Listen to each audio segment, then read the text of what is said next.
ሰላም ውድ ቤተሰቦቼ እንኳን ወደ ቻናሌ በሰላም መጣችሁ። ዛሬም በአዲስ ቪዲዮ ተገናኝተናል። የሚያነቁ የሚያበረታቱ መንፈሳዊነታችንን ከፍ የሚያደርጉ ትምህርቶችን አዘጋጅቻለሁ። እስከ ፕሮግራሙ ፍጻሜ ድረስ ከኔ ጋር ከቆያችሁ ብዙ ነገር እንማማራለን። በቀጥታ ወደ ዛሬው መርሃ ግብራችን እንሄዳለን። እኔ ሰው ላይ ሆኜ ልጁ ላይ ሆኜ ጃስ ስላቸው ሲደነግጡ ዘው ብዬ ገብቼ ተደላድዬ እቀመጣለሁ። በዛ ሰዓት የሚደነግጡ ሰዎች እንግዲህ አስቡ መጠመቅ አለባቸው ማለት ነው።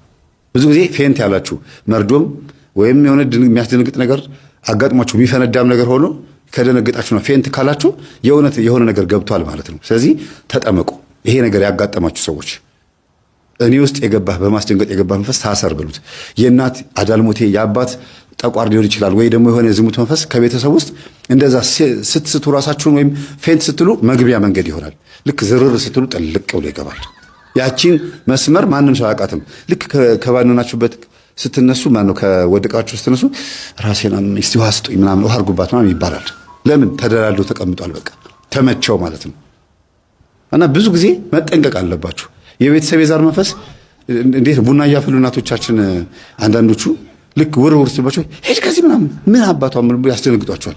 ባገኙት ቃይ ወረውራሉ። ያ ምንድነው ውስጥ ያለው ይቆጣል፣ ይናደዳል። እና ልጆች ሽንታቸውን ይለቃሉ። አንዳንዴ አንተ ምናምን ሲባሉ ድንግጥ ብሎ ምናምን ሰውነታቸው ባንድ ያልባቸዋል። ያ በዛ ሰዓት የገባው ልክ አባትየው ሲመጣ በሁለተኛ ጊዜ ወይ ሶስተኛ ጊዜ ሲመጣ ገና ሳይቆጣቸው ማልቀስ፣ ሽንት መሽናት ይጀምራሉ። እና ማስደንገጥ በጣም ከባድ ነው፣ በጣም መጥፎ ነው። እና በድንጋጤ የሞቱ ሰዎች ሁሉ ራሳቸውን የሳቱ ሰዎች ሁሉ አሉ። ራሳቸውን ስተው የታመሙ ፓራላይዝ የሆኑ የአእምሮ ዘገምተኛ የሆኑ ሰዎች ሁሉ አሉ። ለምን ገብቷላ አጅረው ገብቷል። ሌላው በኒውሮን በጭንቅላት ከአእምሮ ጋር በተገናኘ ከድንጋጤ ጋር በተገናኘ ሰዎች ቀውስ የሚሆኑት አስተሳሰባቸው ላይ የሆነ ነገር ስለሚፈጠር ነው። የሆነ ነርቫቸው ችግር ውስጥ ስለሚገባ ነው። ሕክምናው ላይ ያላችሁ ሰዎች በኮሜንት ብታብራሩ ደስ ይለኛል። ከመንፈሱ አንጻር ግን ይሄን ነው ማለት እና ባካችሁም ፕሊዝ ሰው አታስደንግጡ። ይኸው የዚህ ልጅ መንፈስ መጨረሻ ላይ ተሰብስቦ የሁሉም ዘር ማንዘር መጥቶ እዚህ ልጅ ላይ የተከመረው ምን አለ? ሁሉንም ዘር በሙሉ ማስበረግጋቸው ለመግባትና ለመቀመጥ ስለሚፈልግ ነው። ለምን ሲባል ከአንደኛው ከሽማግሌው ተነስቼ ወጣቱ ላይ ለመግባት የሞተም ቤተሰብ ካለ ከሱ ሞተ ባልሽ ሞተ ስትል ግብት ይላል። ከባሏ ወደሱ ለመግባት እንዲመቸኝ ነው። በዛ አጋጣሚ ነው የምገባው። አንዱን ካልገደልኩኝ ወይም አንዱን የሆነ ነገር ችግር ሊፈጠርበት ካላደረኩኝ መግባት አልችልም። ስለዚህ ያለኝ አማራጭ እያስደነገጥኩ ማኖር ነው አለ። በጣም ይገርማል። ስለዚህ እግዚአብሔር አምላካችን ሁላችንን የሚፈውሰን ከዚህ ነገር ነፃ ያወጣል። ልጆቻችሁን የሚያስደነግጥ ጨዋታ አታጫውቷቸው። ይሄ ማጫወቻ ቦታ ላይ ሄደው እንደዚህ ሲጫወቱ በተለይ እድሜያቸው የደረሱ እንደነ ዘቢብ እንደነ ሰላም ያሉት እንደዚህ ወጥተው በጣም ላይ አድርሰው የሚመልስ ልብ ስውር የሚያደርግ ነገር አለ። በጣም መጠንቀቅ አለባችሁ። እሱ ላይ ፌንት እስከ ማለት ራሳቸውን ይስታሉ እኮ አይደል? በብረት ላይ ተያይዘው ላይ አድርሰው ይላሉ። ከዛ ደግሞ ያቺ አጋጣሚ እንዴት መንፈስ እንደሚገባ ብታዩ። ብዙ ሰው በጣም ብዙ ችግር ውስጥ የሚገባው በዚህ አጋጣሚ ነው። ግን ችግሩ መንፈሱ ከገባ በኋላ ወዲያው አይታወቅም። በህይወቱ ላይ ነው ችግር የሚፈጥርበት። ሲኖር ሲበላ ሲጠጣ ምን ሲል ድንጉጥና በቃ ከንቱ ይሆናል ማለት ነው። የማይረባ ልጅ ይሆናል። ባገኘው በሆነው ባልሆነ ዝም ብሎ የሚበረግግ ይሆናል። እና እባካችሁ ልጆቻችሁን በዚህ ልክ ተጠንቀቁ ለማለት ያክል ነው። ታምም ያለው ጸልዩልኝ አለ ማስተር አብነት።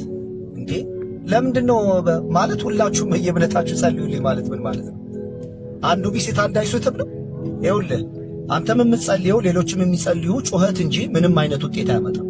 በጣም በጠና ከታመምክ ብር ከሌለህ ብር ስጡኝ ነው የሚባለው። ብር ካለህ ደግሞ ሂደህ መታከም ነው ያለብህ።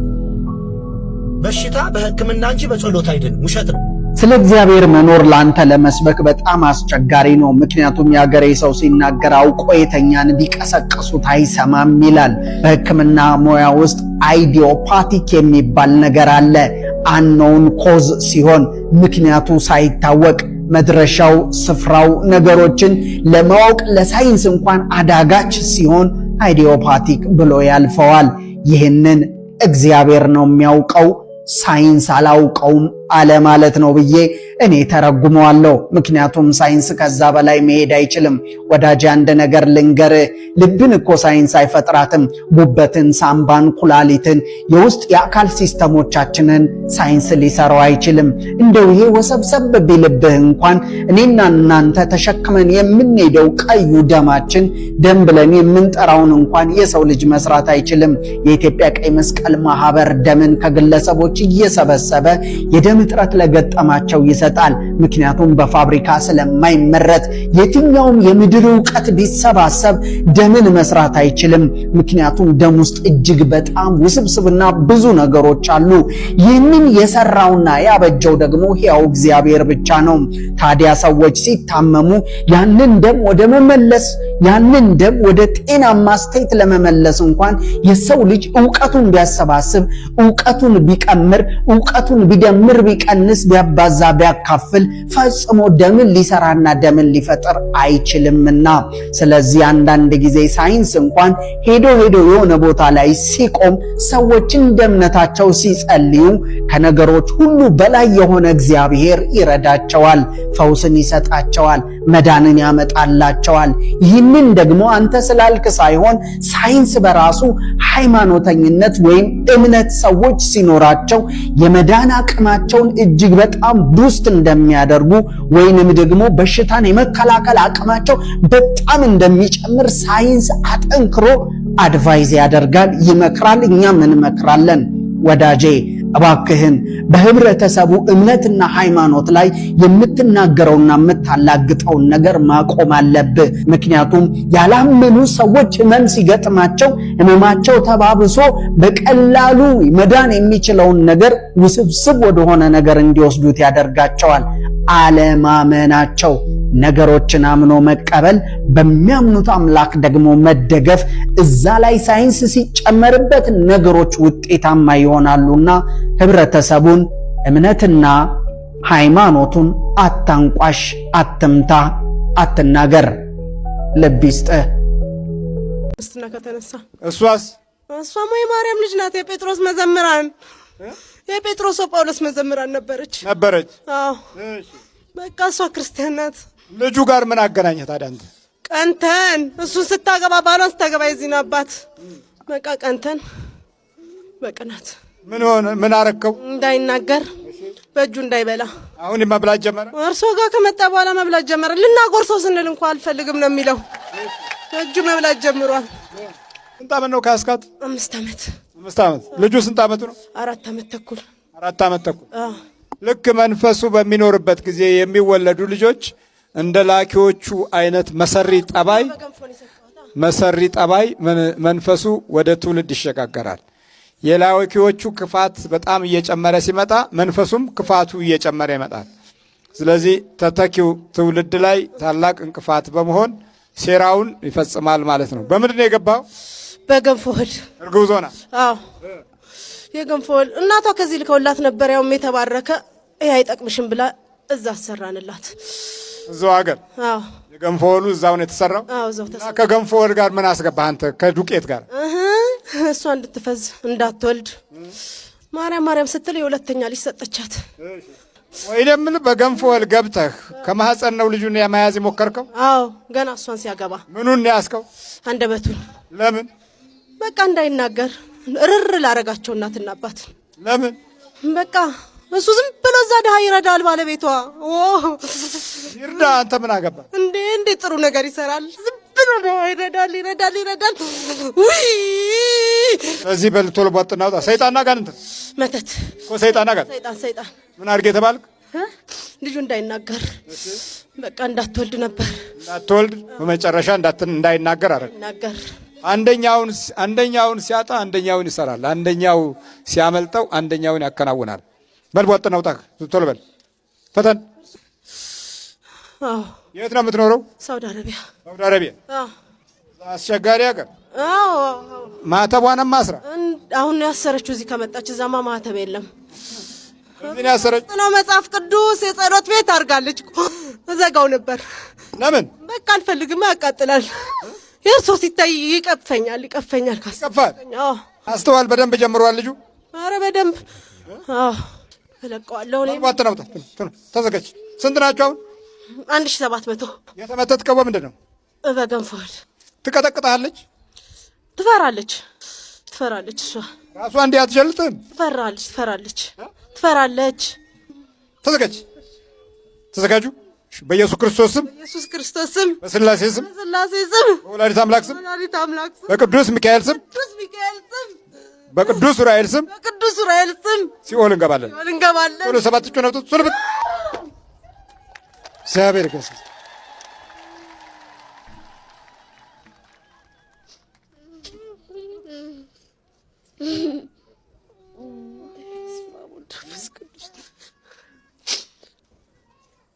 ሰነፍ ነሽ አንቺም ብዙ እንደው እንደምትማሪው አይደለም። ብዙ አትመጪው። ለውጡ እንዴት ነው ልጅሽ? እግዚአብሔር ይመስገን በእጁ መብላት ጀምሯል። በእጁ ይበላል። በፊትስ እኛን የምናጎርሰው እኔ ነኝ የነበረው። አሁን በእጁ መብላት ጀምሯል። እግዚአብሔር ይመስገን። አዎ ይኸው 1000 ምናምን ቁጭ ብሎ እዛ አሁንም አይገርምም? በገንፎ ባሻንጉሊት። እሺ የሚገርም ነው። በፊት ታጎርሱት ነበር? አዎ በእጁ መብላት አይችልም ነበር። አሁን አምጡም ማለት ጀመረ። አዎ በሳህን እንሰጠዋለን ይበላል። በይ በርቺ።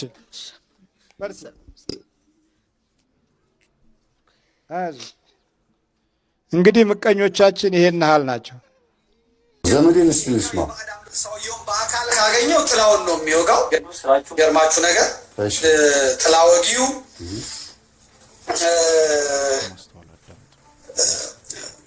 ሰውየውን በአካል ካገኘው ጥላውን ነው የሚወጋው።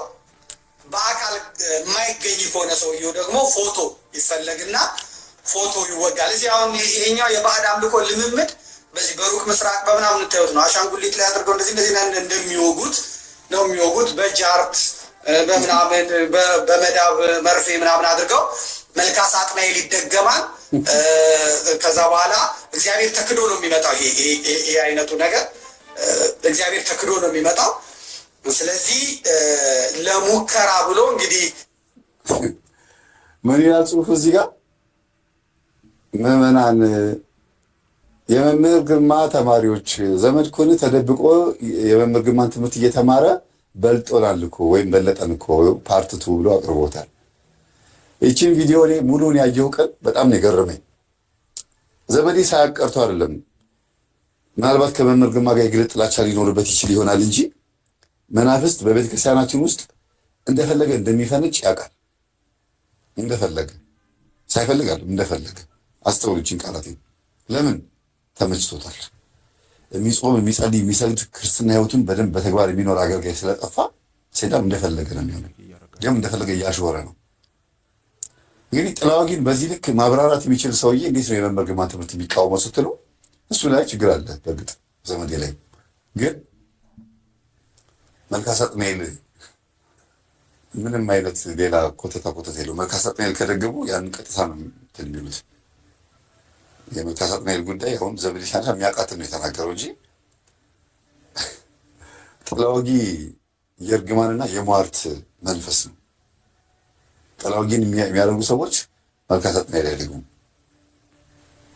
ምንድን ነው የሚያደርጉት? መልካ ሳጥናኤል ሲደግሙ ና ወደ እኔ፣ ክንፎች ሲያምሩ፣ አይኖች ሲያምሩ፣ ጥፍሮች ሲያምሩ፣ አጠቃላይ መልክ ሲያምር ብሎ ሰይጣንን ልክ ሚካኤልን እንደምናወድሰው ማለት ነው ማወደስ ማለት ነው። መልካ ሳጥናኤል ጥላዋጊነት ደግሞ መርገም ነው። ሄድና እንደዚህ አርግልኝ፣ ውጋልኝ፣ እንደዚህ አርግልኝ፣ እንደዚህ በማዘዝ ነው። ያው የሚያውቀውን የተናገረው እሱ የሚያውቀውን ማለት ሁለቱን አንድ ላይ ያደባልቆት አስተካክቶ ነው የተናገረው። ግን ጥሩ ነው፣ ዘመዴ መስማት ጀምሯል ማለት ነው። እቺ ነገር ትጠቅመዋለች። ምናልባት የበለጠ ትምህርታችንን ሳይሰድብ ሳይነቅፍ ቢያዳመጥ ደስ ይለናል። እንደ ወንድም ማለት ነው፣ እንደ ወንድማማች ይመቸኛል። ደፋርነቱ ይመቸኛል። በድፍረት ነው የሚያወራው። የመሰለውን ነገር ነው የሚያወራው። ልክ አይምሮ ያቀበለውን ነገር መዘርገፍ ይወዳል። ምንም ሚስጥር መደበቅ አይችልበትም። ምናልባት ደብቅ ያለው የሚላቸው ሚስጥሮች ለአንድ ለሁለት ወር ለሶስት ወር ሊደበቁ ይችላል ይሆናል እንጂ ከዛ በኋላ አይቀመጡም። ይህንን በሴት በኩል ይዩት። ሴቶች ሰፈር ውስጥ ያሉ ሀሜተኞች ሴቶች ምንድነው የሚያደርጉት? እንግዲህ እሱ እንደፈለጋል ይጀልጣል፣ እኛም እንደፈለገን እናገራለን፣ መብታችን ነው። ከት ሚዲያ የሁሉም ነው። ሲያገኘን ጥቅጥር ባር የሚያደርገን እኛም ጥቅጥር የምናደርገው እና በመንደር ያለች አንዲት ሴት የሆነ ወሬ ከሰማች ያንቀለቅላታል እስክትናገረው ድረስ ኢንፎርሜሽን እስክታወጣው ድረስ እና ለሆነ ሰው ሄዳ ትንፍስ ስትለው ደስ ይላታል። ልክ እንደዛ በወንድ በኩል ደግሞ ያለው ስታስቡት ደግሞ ይደብራል አይደል? እና ያየውን የፖለቲካም ይሁን የአባቶቻችንን ታሪክ ገበና ምንም ይሁን ወደኋላ አይደለም፣ ፊት ለፊት ነው የሚናገረው፣ አይደብቀውም። ቤተክርስቲያን የጠቀማት ይመስለዋል፣ ሀገራችን የጠቀማት ይመስለዋል፣ አባቶቻችንን የገሰጸ ይመስለዋል። እንግዲህ እሱን ደግሞ መቼ እንዲሆን ያላቀም እሱ ራሱን ማለት ነው ራሱን መቼ ሲነገረው መቼ እንደሚሰማ አናውቅም። ዘመኔ መቼ ምክር እንደሚሰማ መልእክት መጥቶላቸዋል ይላል ከአባቶች፣ ለሱ መልእክት መቼ እንደሚመጣለት አናውቅም። እና አሁን ትንሽ እንዲያዳምጥ ጥሩ ነው ብዬ አስባለሁ። ትምህርቶችን ጊዜው ምናልባት እንዲያዳምጥ ያስገድዱ ይሆናል ብዬ አስባለሁ። እኔ አሁን ለምሳሌ ከአባቶች ትምህርት አዳምጣለሁ፣ ሰማለሁ፣ እታረማለሁ። ብዙ ያስተካከልኳቸው ነገሮች አሉ በሂደት። እንደዛ ነው መሆን ያለብን ብዬ አስባለሁ። መምህራን እኔ ሁሉን አውቃለሁ፣ ብዙ ሚስጥር አውቃለሁ፣ ድሮ እኔ ካድሬ ነበርኩኝ፣ እንደዚህ ነበርኩ፣ ብዙ የአባቶችን ገበና አውቃለሁ፣ ጠብር ግፍ የሚሉልኝ ነኝ ብሎ አስበው ደግሞ አልታረምም ማለት ይለያል። እና በዚህ ልክ ስለ ጥላዋጊ ስለ መናፍስት ማብራራት የሚችል ሰው የእኛን ትምህርት ሲቃወም ስሰማ አንዳንዴ ሆድ ሲያውቅ ዶሮ ማታ ነው። ውስጥ እንተዋወቃለን ከዘመዴ ጋር የሆነ የገባው ነገር አለ። ምናልባትም እኮ ይቀጠቀጥ ይሆናል እላለሁ። እና እስቲ ለማንኛውም ይችን ሀሳቡን እንደግፋለን። እግዚአብሔር ተክዶ ነው የሚመጣው። ይሄ አይነቱ ነገር እግዚአብሔር ተክዶ ነው የሚመጣው። ስለዚህ ለሙከራ ብሎ እንግዲህ እናመሰግናለን። ሚስጥረ ሥላሴ እውነት መጽሐፍ ቅዱስ ውስጥ አለ? አንድ ምንም መጽሐፍ ቅዱስን የማያውቅ ሰው ነገር ግን ሚስጥረ ሥላሴን በመጽሐፍ ቅዱስ ብቻ መማር ቢፈልግ በኦሪት ዘፍጥረት ከምዕራፍ 1 እስከ ምዕራፍ 18 ባሉት ምዕራፎች ብቻ በዋና በ5 ጥቅሶች ብቻ መረዳት ይችላል። ተከተሉኝ። ለምሳሌ አንድ ሰው ገና መጽሐፍ ቅዱስ ሲገልጠው ምዕራፍ 1 ከቁጥር 26 ላይ እንዲህ የሚል ቃል ተጽፎ እናገኛለን። እግዚአብሔርም አለ ሰውን በመልካችን እንደ ምሳሌያችን እንፍጠር አለ ይላል። አሁን እችን ቃል ምንም አይነት ማብራሪያና ሚስጥር የማያውቅ ለመጽሐፍ ቅዱስ አዲስ የሆነ ሰው ቢመጣ በእነዚህ ብቻ ሚስጥረ ሥላሴን ተከትሎ መረዳት ይችላል። እንዴት?